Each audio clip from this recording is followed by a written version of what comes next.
Good morning diha mga guys, diha dapit ta mugikan na ta para mapalit ta sa sikat nga hanging rice or in English puso sa among barangay.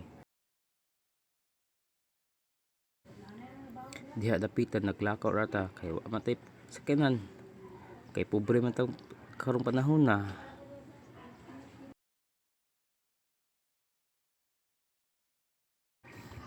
Naabot man ta sa atong destination. Mangita ta sa dapit ang palit diha ba or adto dito sa Manong Upaw. Pero adto ta sa Manong Upaw kay kuan man swerte man ang kalibutan pero diri dapit ay dito ang mo kay di siya ganahan kuan makita yung privacy daw. Ya ni doon na ta sa tong suking posong amligya ay.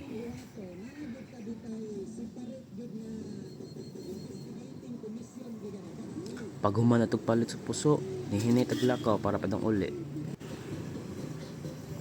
Kay mingaw mangdalan, padayon.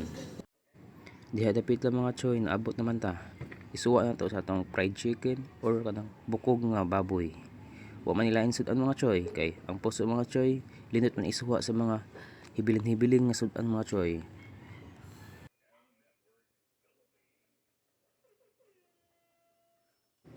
Diha dapit mga choy, mga on ta choy, kay gutom naman jud. Before ta mga on, mga chi sa takadiyot kay magpasalamat sa Ginoo jud.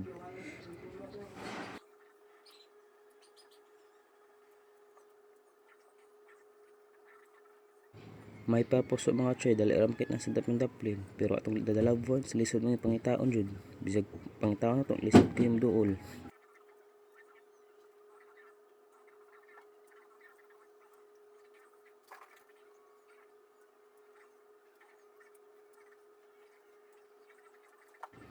Lingi sa ta sa kilid choy, abi na to na chismosa nilantaw.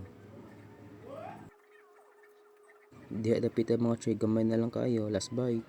Thank you Lord. Thank you for watching. Kani nga video mga guys, nagpamatuod nga ang barangay kay sikat sa Puso Festival.